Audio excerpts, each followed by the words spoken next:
नमस्कार, सादर जय जिनेन्द्र। हमारा 10वां चैप्टर बूढ़ापा वरदान कैसे बने। जीवन की मुख्य 3 अवस्थाएं हैं, बचपन, यौवन और बूढ़ापा। सामान्यतः बचपन और युवावस्था को व्यक्ति अच्छे ढंग से जी लेता है, पर वृद्धावस्था कईयों के लिए अभिशाप बन जाती है। वह अभिशाप न बने, सानंद बीते, इसके लिए कुछ बिंदुओं पर ध्यान देना आवश्यक है। 70 वर्ष से अधिक अवस्था को वृद्धावस्था माना जा सकता है। खाद्य संयम का मूल्य। पहला बिंदु है खाद्य संयम। खाद्य का असंयम बहुत सी बीमारियों का प्रमुख कारण है। यदि खान पान का संयम नहीं है तो छोटी अवस्था में ही बीमारियां शरीर को आक्रांत कर सकती है। ऐसी स्थिति में अनेक व्यक्ति तो वृद्धावस्था की दहलीज तक पहुंचने से पूर्व ही काल कलवित हो जाते हैं। जो काल कलवित होने से बचकर वृद्धावस्था में प्रवेश कर जाते हैं, उनके लिए यह अवस्था बीमारियों के कारण कष्टकर बन जाती है, सुखकर नहीं रहती। इसलिए यह नितांत अपेक्षित है कि व्यक्ति शुरू से ही खाद्य संयम के प्रति जागरूक बन जाए। आवेश समन। इस क्रम का दूसरा बिंदु है संवेग समन। यूं तो संवेग समन की साधना हर अवस्था में उपयोगी एवं आवश्यक है, पर वृद्धावस्था में तो इसका महत्व बहुत अधिक है। वृद्धावस्था को प्राप्त हर व्यक्ति को इसकी सलक्ष्य विशेष साधना करनी चाहिए। इसके अभाव में व्यक्ति का स्वभाव चिड़चिड़ा हो जाता है, और चिड़चिड़ा स्वभाव दूसरों के लिए ही नहीं, स्वयं के लिए भी दुखदायी बन जाता है। वृद्ध व्यक्ति अपनी वृत्ति को शांत रखे, व्यवहार मधुर रखे, बात बात में उत्तेजना आक्रोश न करे, यह उसकी मानसिक प्रशस्ति और समाधि का बहुत बड़ा आधार बन सकता है। ऐसी स्थिति में घर परिवार व पास पड़ोस के लोगों के मन में उसके प्रति कोई शिकायत शिकवा का भाव सामान्यतः पैदा नहीं होता।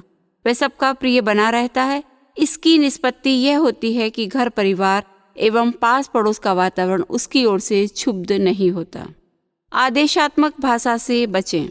तीसरा बिंदु है भाषा विवेक। भाषा का अपना एक पूरा विज्ञान है। एक व्यक्ति मातृभाषा प्रयोग से अविवेक के कारण जहाँ सामने वाले व्यक्ति को उत्तेजित और अशांत बना देता है, वहीं दूसरा व्यक्ति अपनी भाषा विवेक से उत्तेजित और अशांत व्यक्ति को शांत बना देता है। वृद्ध व्यक्ति को विवेकानुसार आदेशात्मक भाषा से सलक्ष्य बचना चाहिए। यदि पूर्णतया बचना शक्य न भी हो तो यथासंभव अवश्य बचें। सुझावात्मक और प्रश्नात्मक भाषा का ही प्रयोग करने का प्रयास करें। उदाहरणतः सास यदि बहू को दिन भर ऐसा करो वैसा करो, यह करो वह करो की भाषा बोलती है, तो बहुत संभव है कि किसी प्रसंग में बहू के मन में प्रतिक्रिया पैदा हो जाए, परिणामतः उसको उत्तेजना आ जाए। लेकिन इसके स्थान पर जब सास कहती है कि बहू रानी, क्या तुम्हें यह काम कर दोगी? क्या यह काम कर सकती हो? अभी यह काम यदि कर लो तो ठीक रहेगा। इस प्रकार कहने से तेज स्वभाव वाली बहू को भी उत्तेजित होने का अवसर नहीं मिलता। इसलिए यह बहुत उचित प्रतीत होता है कि भाषा सुझावात्मक और प्रश्नात्मक हो। आदेशात्मक भाषा का प्रयोग प्रायः न हो। उपयोगी है प्रेक्षा ध्यान के प्रयोग। चौथा बिंदु है दीर्घ श्वास और कायद सर्ग आदि का प्रयोग। परम श्रद्धेय आचार्य महाप्रज्ञ जी ने प्रेक्षा ध्यान पद्धति प्रस्तुत की। वह वृद्ध लोगों के लिए भी अत्यंत उपयोगी है। दीर्घ श्वास प्रेक्षा, कायद सर्ग जैसे कुछ प्रयोग यदि वृद्ध भाई बहन निष्ठा के साथ नियमित रूप से करते हैं तो उनकी मानसिक प्रसन्नता में विकास होता है, साथ ही साथ शारीरिक स्वास्थ्य भी प्राप्त कर सकते हैं। शक्ति का गोपन न हो। 5वां बिंदु है सक्रियता। सक्रियता जीवन को उपयोगी बनाए रखने का महत्वपूर्ण सूत्र है। हालांकि वृद्धावस्था में हर व्यक्ति सब कार्य नहीं कर सकता, पर यह महत्वपूर्ण बात नहीं है। महत्वपूर्ण बात यह है कि व्यक्ति अपनी शक्ति का गोपन न करे, यानी जो उपयोगी कार्य वह कर सकता है उसमें आलस्य करना उचित नहीं है। निष्क्रियता एक ओर जहाँ उसके स्वास्थ्य पर प्रतिकूल असर ला सकती है, वहीं दूसरी ओर वह परिवार के लिए भारभूत सा बन जाता है। यह स्थिति उसके जीवन को अभिशाप बनाने में बड़ा निमित्त बनती है। इसलिए यह नितांत अपेक्षित लगता है कि वृद्धजन किसी न किसी सत्कार्य में अपने को संलग्न रखें। मैं मानता हूँ कुछ सत्कार्य तो वे बहुत अच्छे से संपादित कर सकते हैं। महत्वपूर्ण है बच्चों में संस्कारों का वपन। एक कार्य है बच्चों को सुसंस्कारित करना। घर में बहुएं दूसरे कार्यों में लगी रहती है। उनके पास बच्चों को संभालने का पर्याप्त समय नहीं मिलता। ऐसी स्थिति में बच्चों को सुसंस्कार देने का काम यदि वृद्ध माताएं संभाल लेती है तो इसके तिहरे लाभ हैं। बहुओं को सहयोग मिलता है, वृद्ध माताओं को अपने समय का सदुपयोग करने का अच्छा आलंबन मिल जाता है और बच्चों का हित भी हो जाता है। प्रसंग लुई नवम का। पठित की स्मृति के अनुसार फ्रांस की राजा परंपरा में एक लोकप्रिय और प्रभावी राजा हुए हैं लुई नवम।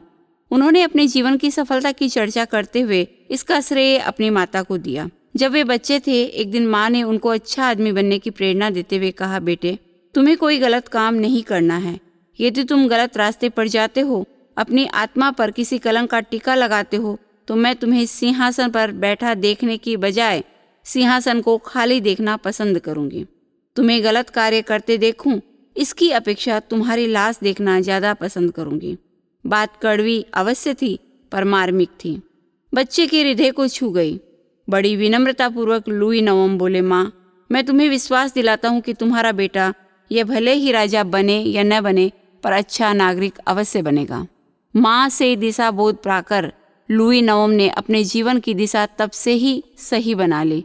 फलतः आगे चलकर वे एक दयालु, नीतिनिष्ठ, प्रभावी व जनप्रिय राजा बने। यह एक ऐतिहासिक तथ्य है। यह एक उदाहरण है, ऐसे और भी अनेक उदाहरण मिल सकते हैं। मूल बात है बच्चों में सुसंस्कार भरने की। माताएं कभी कभी ऐसी शिक्षा प्रदान करती है, उससे बच्चे के पूरे जीवन को सही दिशा मिल जाती है, वह सतपथ का राही बन जाता है। मेरी दृष्टि में बच्चों में संस्कार निर्माण का कार्य बहुत महत्वपूर्ण है। वृद्धजन और उसमें भी विशेषतः माताएं इस कार्य को बहुत अच्छे ढंग से संपादित कर सकती है। तात्विक दृष्टि से उनके लिए यह महान निर्जरा का कारण हो सकता है। बच्चों का लाभान्वित होना तो बिल्कुल स्पष्ट है ही। वृद्धावस्था को व्यक्ति कैसे जिए, इस दृष्टि से मैंने कुछ बिंदुओं की चर्चा की। इस क्रम में कुछ और भी बिंदु हो सकते हैं।